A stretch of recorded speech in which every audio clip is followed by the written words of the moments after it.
Aujourd'hui, on vit dans un monde où on nous a appris à croire uniquement ce que l'on voit, à faire confiance à ce qui est visible, mesurable, prouvable. Et sur le papier, ça paraît logique, ça paraît même rassurant. Mais si tu prends 2 secondes pour regarder ta vie avec honnêteté, est-ce que ça fonctionne vraiment? Est-ce que le fait de voir t'a déjà apporté les réponses que tu cherches profondément? Est-ce que le fait d'attendre des preuves t'a permis d'avancer? Ou est-ce que ça t'a maintenu exactement au même endroit? Parce que la vérité, en fait, elle est simple et elle dérange. Plus tu crois à ce que tu vois, plus tu te limites à ce que tu es déjà capable de percevoir aujourd'hui. Et tant que tu restes dans ce fonctionnement, ta conscience ne peut pas évoluer. Tu ne peux pas accéder à quelque chose de nouveau en restant accroché à une manière de voir qui appartient à ton ancien niveau.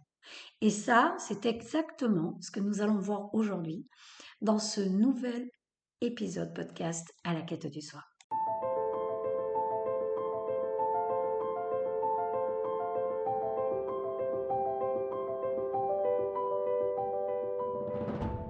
Bienvenue sur le podcast À la quête du soi. Je suis Valérie Bastide, chamane, experte de la guérison et de la transformation énergétique.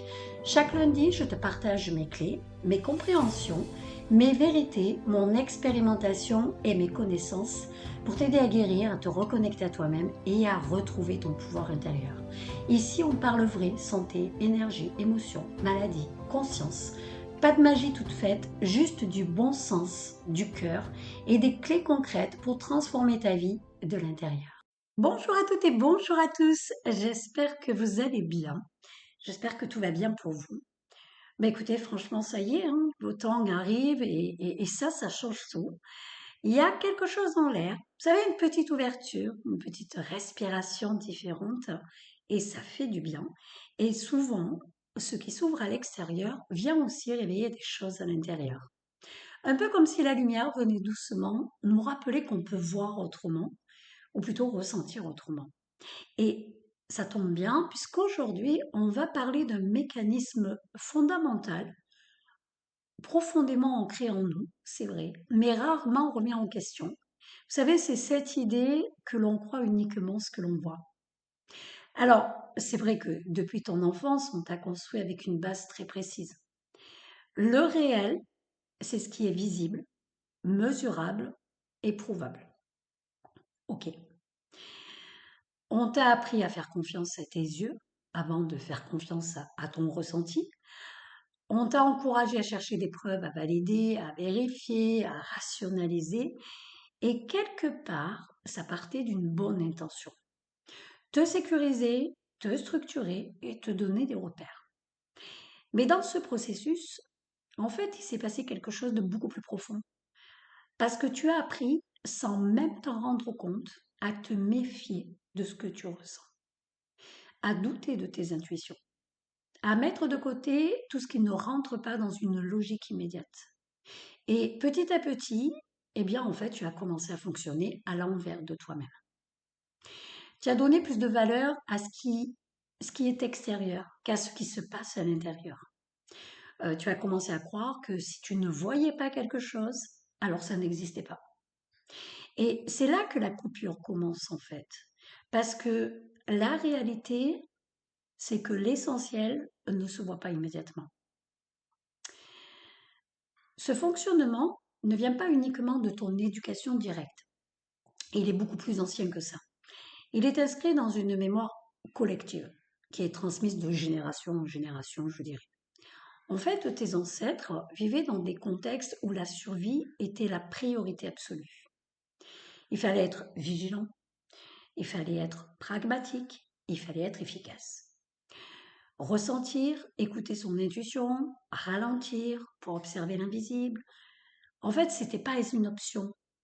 C'était pas utile dans un monde où il fallait réagir vite pour rester en vie. Tu vois le problème?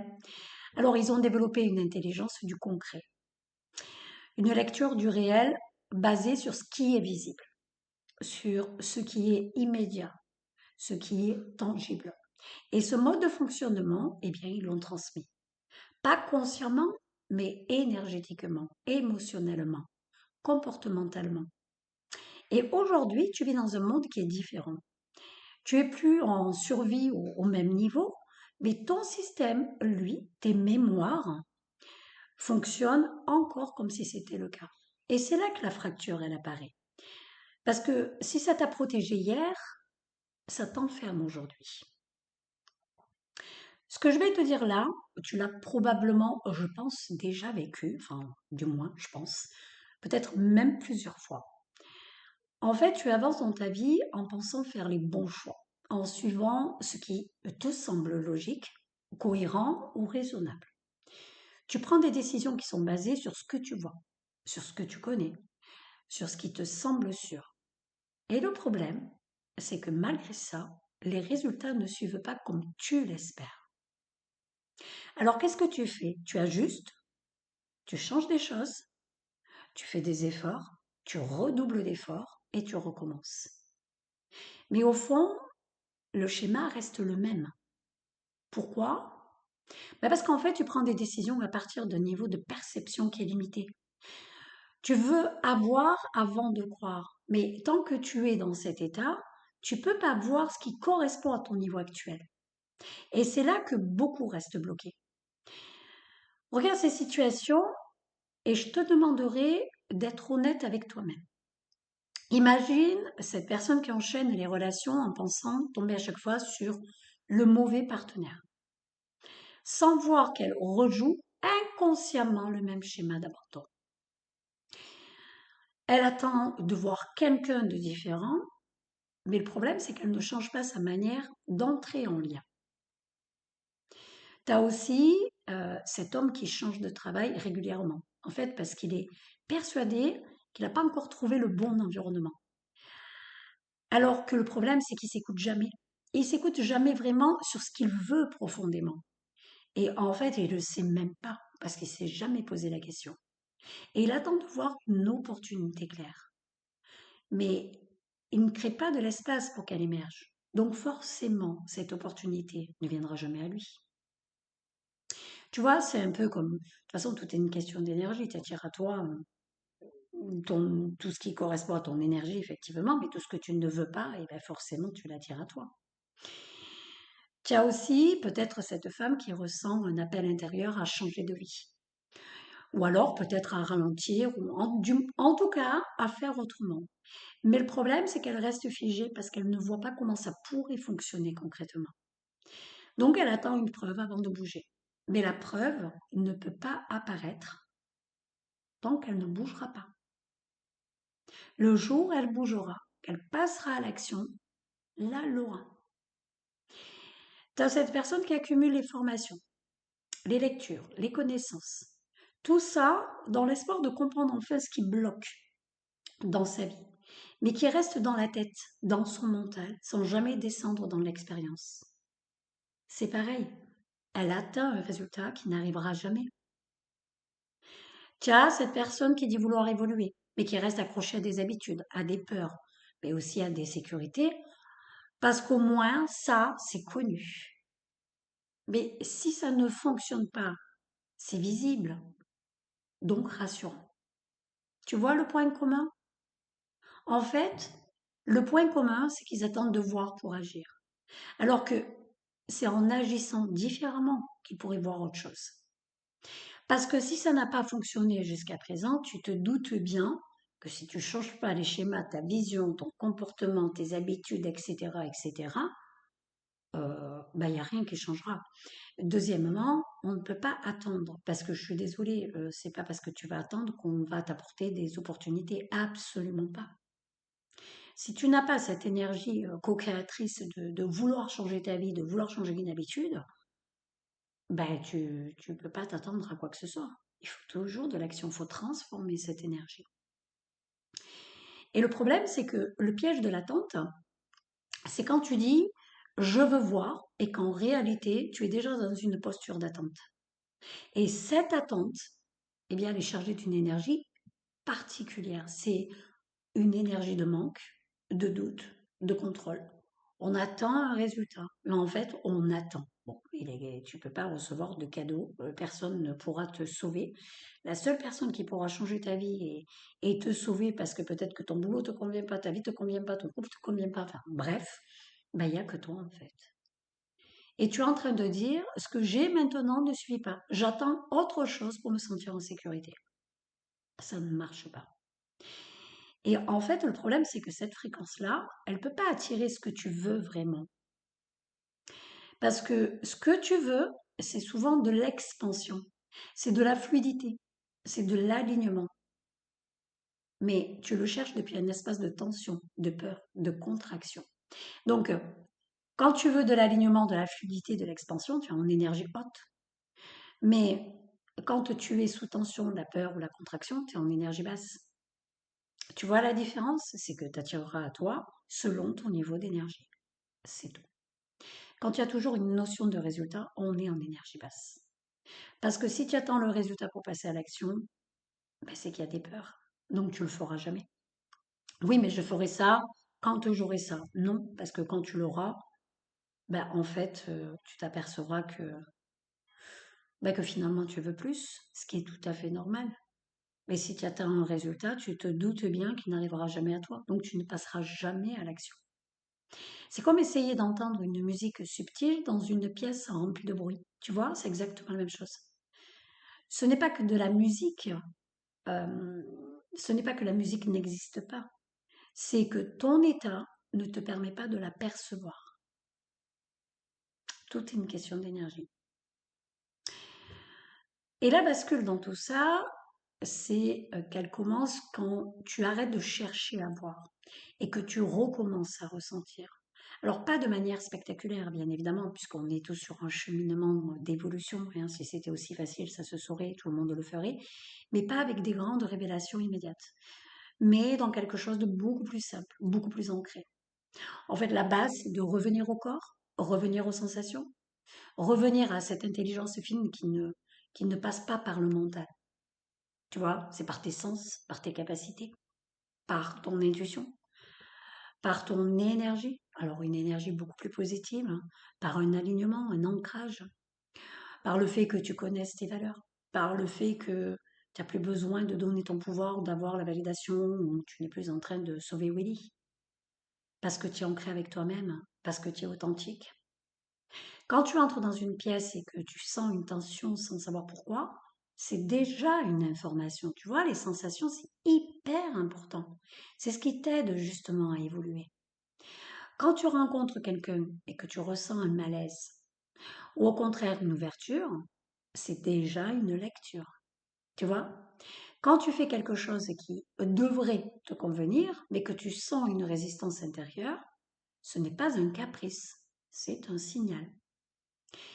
Mais le problème, c'est que pour entendre ces signaux, il faut ralentir, être dans le moment présent, être ancré, être là, ici et maintenant. Il faut accepter de ne pas tout comprendre immédiatement. Parce que finalement, si tu sais tout avant de faire, ben je suis désolée, c'est ce que 95% de la population cherche et voudrait. Quelle est la saveur pour la suite? Est-ce que tu crois vraiment que le jour où tu vas atteindre ton objectif, tu vas être en joie? Tu crois vraiment que tu vas l'apprécier? Il n'y a aucune saveur en fait. Si tu sais déjà à l'avance ce qui va arriver. Tu vois, c'est un peu comme la voyance. Évidemment, en étant médium, j'ai cette capacité de pouvoir parcourir le futur de chaque personne. Mais annoncer à quelqu'un tout ce qui va se passer dans son futur, d'ailleurs, toutes les personnes qui me connaissent savent que je suis très... ce sujet m'énerve fortement. Je ne vais pas critiquer les voyants, mais je pars du principe qu'on est là pour créer son futur. Alors, savoir quand est-ce que on va mourir, enfin bref, personnellement, c'est une date fixe, on sait qu'on partira tous, on s'en fout. Mais si on t'annonce à l'avance ce qui va arriver, si tu prends pas conscience des leçons que tu dois apprendre et qu'il n'y a pas un petit peu d'huile de coude, parce que tu sais, l'évolution, la transformation, la guérison, c'est un cheminement personnel, c'est un date avec toi-même. S'il n'y a pas beaucoup de personnes, alors je vous dirais, allez, on va dire 10%, hein, je suis large, hein, 10% des personnes qui guérissent, c'est pas pour rien, c'est parce que c'est un cheminement qui est hyper compliqué.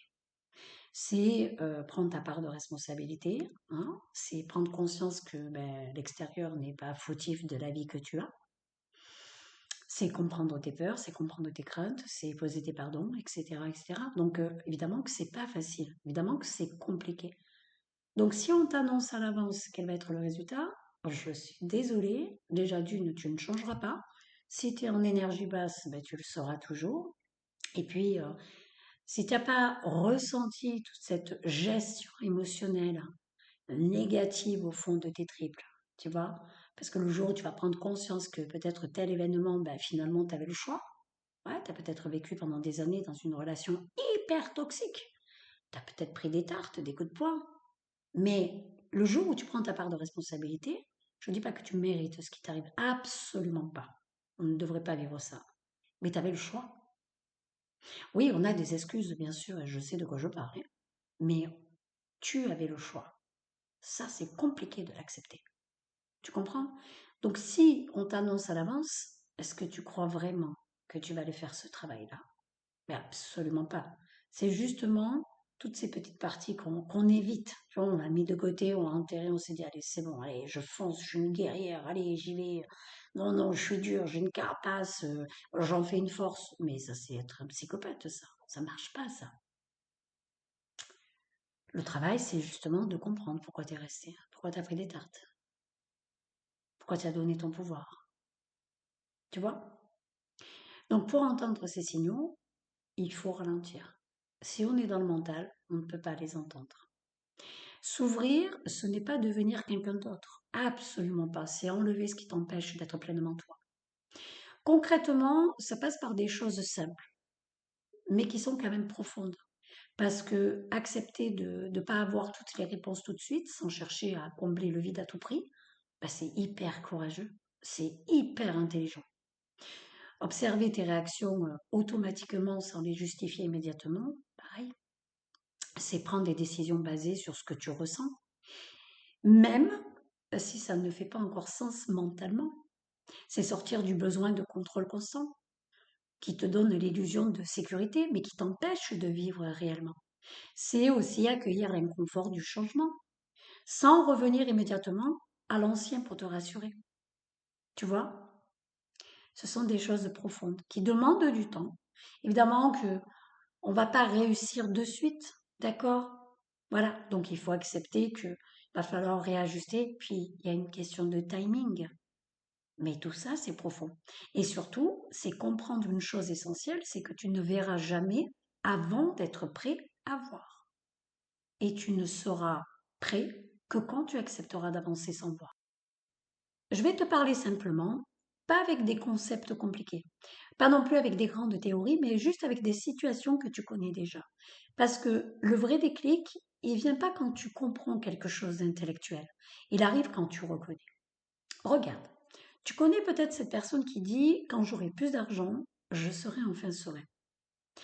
Du coup, qu'est-ce qu'elle fait cette personne? Elle travaille, elle pousse, elle force, mais plus elle gagne, plus elle a peur de perdre. Et le problème, c'est qu'elle est tout le temps en train de regarder son compte, elle est tout le temps en train d'analyser et elle est tout le temps dans le contrôle. Elle veut voir la sécurité avant de se sentir en sécurité. Et le résultat de tout ça, ben, c'est qu'elle se détend jamais, elle apprécie jamais qu'elle est en train de gagner de l'argent. Parce que la sécurité qu'elle cherche, en fait, elle n'est pas dans ce qu'elle voit, elle est dans ce qu'elle ressent. Et comme elle ne change pas son état intérieur, peu importe les chiffres, eh bien, il n'y a rien qui suffit. Tu vois, cette femme qui dit, euh, je saurai que c'est la bonne relation quand je le verrai clairement. Du coup, à chaque rendez-vous, elle va être dans cette observation. Tu vois, l'observation, observer l'autre, dans cette analyse et surtout analyser chaque détail, chaque comportement. Le problème, c'est qu'elle veut en permanence des preuves. Elle veut être sûre. Mais plus elle cherche à voir et plus elle doute, parce qu'elle ne s'écoute jamais. Donc du coup, elle ne ressent pas. Elle veut une validation extérieure pour éviter de plonger à l'intérieur. Et du coup, elle passe à côté de signaux évidents. Parce qu'ils ne sont pas visibles, ils sont ressentis. Tiens, peut-être cet homme qui dit je me lancerai quand j'aurai la certitude que ça va marcher.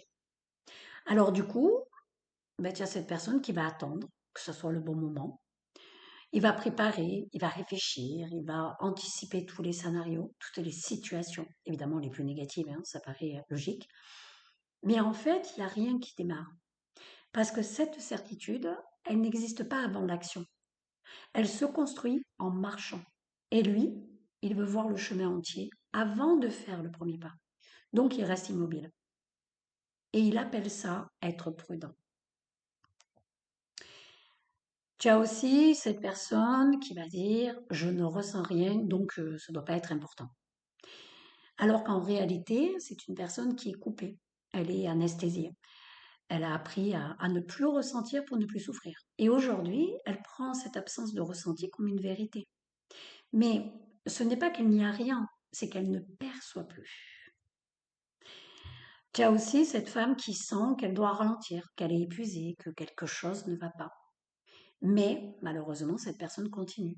Parce qu'objectivement, tout va bien en fait. Elle regarde sa vie de l'extérieur, elle voit que tout est en place, elle ignore ce qui se passe à l'intérieur, et son corps commence à parler plus fort. De là, elle va ressentir de la fatigue, des tensions, des blocages, parce que ce que tu refuses d'écouter doucement, bah, tu le sais, hein, ça finit toujours par s'imposer plus fort. D'un ressenti, c'est un symptôme, c'est une douleur, et puis c'est une maladie. Tu as aussi cette personne qui dit je verrai si ça fonctionne, et ensuite ben, je m'y mettrai vraiment. Mais euh, le problème, c'est qu'elle s'implique jamais totalement. En fait, elle reste à moitié dedans et à moitié dehors. Elle teste la vie au lieu de la vivre. Et comme elle ne donne pas vraiment, eh ben en fait, elle ne reçoit pas. Elle ne reçoit pas vraiment. Et elle confirme ensuite avec une phrase du style tu vois, ça marche pas. Tu vois, je te l'avais dit. Alors qu'en réalité, elle n'a jamais plongé. Tu sais, plonger, c'est prendre des risques, hein.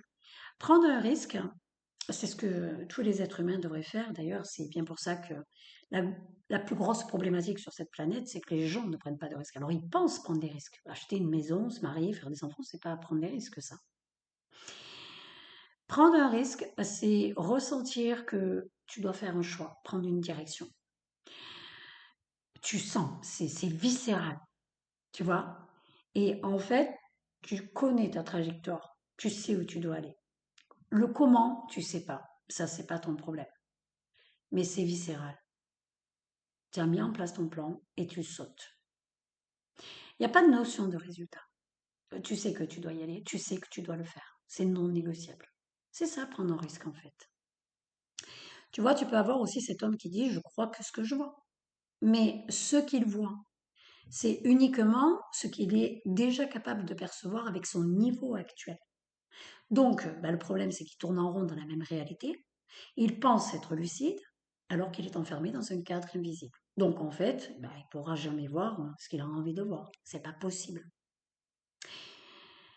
Maintenant, je vais être claire avec toi. Je vais t'expliquer pourquoi ça fonctionne pas.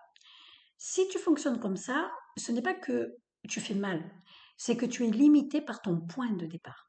Quand tu dis je crois ce que je vois, en fait, tu poses une condition. Tu dis à la vie, montre-moi d'abord et ensuite je bougerai. Mais le problème, c'est que la vie ne fonctionne pas comme ça. Parce que ce que tu veux voir appartient souvent à un niveau de conscience que tu n'as pas encore intégré. Parce que les personnes qui ont ce niveau de conscience qui est intégré n'ont pas besoin de voir, parce qu'elles savent. Parce que si tu le ressens à tes triples, c'est que tu le sais. Donc, tu demandes d'avoir quelque chose depuis un état qui ne peut pas encore le percevoir. Tu comprends? C'est comme essayer d'entendre une fréquence radio avec un poste qui n'est pas réglé dessus. Ce n'est pas que la fréquence n'existe pas en fait, c'est que tu n'es pas accordé. C'est exactement la même chose. Et tant que tu restes dans le contrôle, l'attente, la notion de résultat, la peur de te tromper, le besoin de preuves, eh bien tu restes dans une énergie qui est fermée, une énergie basse. Une énergie qui va te dire je ne fais pas confiance tant que je n'ai pas vu. Et cette énergie-là, elle bloque l'accès. Pas parce que quelque chose te punit, mais parce que tu n'es pas dans l'état qui permet de recevoir. Tu n'es pas connecté à la bonne, à la, à la bonne onde. Voilà, tout simplement, à la bonne fréquence radio. Tu vois? Donc, la bascule, en fait, elle est simple à comprendre, mais elle demande du courage à vivre, hein, je te le dis clairement. C'est sortir un petit peu la tête du guidon et s'éveiller un peu plus, clairement. En fait, tu dois inverser le mouvement. Arrêter d'attendre de voir pour ressentir et commencer à ressentir pour pouvoir voir. Ça veut dire quoi concrètement? Parce que c'est bien beau tout ça, mais ça veut dire que tu acceptes d'avancer sans garantie immédiate, sans qu'on t'apporte déjà cette notion de résultat, sans que tu aies cette sensation d'être en sécurité. Tu acceptes de faire confiance à une sensation, même si elle n'est pas encore validée extérieurement. Ça veut dire que tu prends une décision parce que tu sens que c'est juste, pas parce que tu as toutes les preuves que ça va fonctionner. Ça veut dire que tu écoutes ton corps quand il te dit stop, même si ton mental est juste en train de te dire que c'est pas logique. Ça veut dire que tu arrêtes de vouloir tout comprendre avant de vivre. Tu vois, la plupart des personnes qui n'ont pas besoin de preuves, elles sont connectées à elles-mêmes, à leur propre intuition, et elles se font confiance. Donc elles n'ont pas besoin de preuves. Parce qu'elles partent du principe que si tu le ressens dans tes tripes et que je te garantis que tu as cette envie viscérale de le faire, d'y aller, et que c'est non négociable, tu n'as pas besoin de voir. Tu y vas. Donc, quand tu rencontres quelqu'un et que tu sens une tension, même légère, euh, tu n'ignores pas ça sous prétexte que objectivement tout va bien. En fait, tu t'écoutes, tu vois clairement. Quand une opportunité te fait vibrer, mais qu'elle te fait peur en même temps, bah, tu ne fuis pas directement parce que tu ne vois pas encore le résultat. Tu vas l'explorer. Quand tu sens que tu dois changer quelque chose dans ta vie, tu ne le repousses pas indéfiniment en attendant que tout soit clair. Tu fais un premier pas. Parce que si tu ne le fais pas, tu ne le sauras jamais en fait. Tu comprends?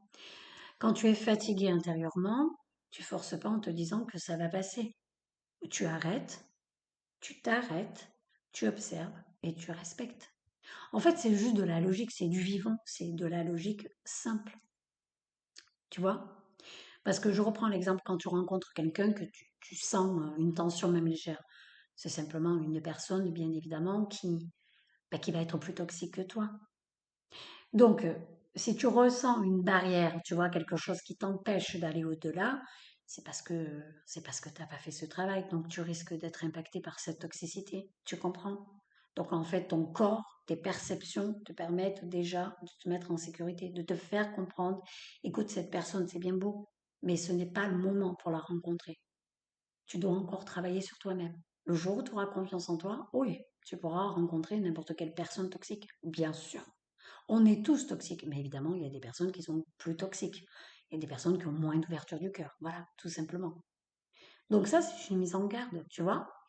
Une opportunité, ben forcément, l'opportunité, tu peux pas avoir de notion de résultat, d'être persuadé que ça va fonctionner. Mais par contre, tu peux l'analyser, tu peux l'explorer. Tu prends ton temps. Une fois que tu auras un petit peu analysé les tenants et les côtés positifs et les côtés négatifs, eh bien, à ce moment-là, tu pourras faire un choix. Tu vois, mais tu peux pas foncer tête baissée et te dire non, voilà, j'y vais, ou je veux une notion de résultat. Tu vois, là, tu pars au casse-pipe. Donc, forcément, tu vas prendre le temps d'explorer. Parce que tu prends bien conscience que tu peux pas avoir cette notion de résultat. Ça paraît logique. Ça, c'est la matrice qui te le fait croire. Mais dans la vraie vie, je vois pas pourquoi tu aurais une notion de résultat. Il n'y a aucune saveur. Ça sert à rien. En fait, tu es un éternel étudiant. On est là pour apprendre des leçons. Donc, quelles leçons tu vas apprendre? Euh, Tu vois? Donc, la vérité dans tout ça, bah, en fait, c'est que tu ne verras jamais. Tu ne verras jamais ce que tu n'es pas prêt à ressentir. Et tant que tu restes accroché à je veux voir, eh bien, tu restes dans un espace où rien de nouveau peut rentrer. Parce que le nouveau, ben, il ne se voit pas avant. En fait, il se ressent, il s'ouvre, il se découvre en marchant. Tu vois, plus tu vas cheminer et plus tu vas le découvrir. Mais pour pouvoir le découvrir, en fait, tu peux pas tout découvrir parce que ça va être des étapes. Et pour chaque étape où tu vas découvrir ce renouveau, eh bien, toi, tu évolues aussi. Parce que si tu évolues pas, ça peut pas fonctionner. Donc, chaque step, ça y est, je commence à bégayer, tu vas évoluer. Et à chaque étape, tu vas découvrir de nouvelles choses. Et c'est là que ta conscience commence réellement à évoluer.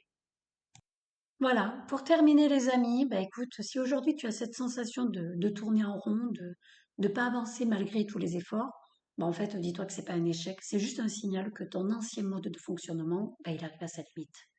T'es pas bloqué, tu es à un passage, à une étape, tu es en train de te préparer pour l'étape suivante. C'est un passage qui demande moins de contrôle et plus de confiance, moins de preuves et plus de ressenti.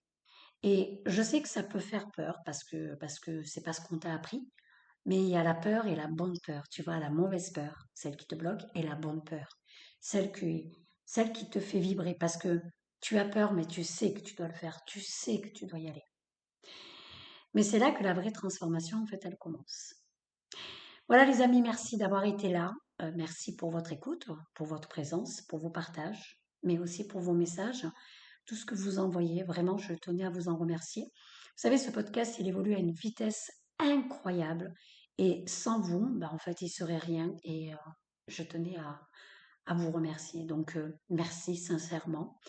Si cet épisode vous a parlé, pensez à le partager. Peut-être que quelqu'un, quelque part, a besoin d'entendre ces mots aujourd'hui. En tout cas, je vous embrasse tendrement et je vous dis à très bientôt.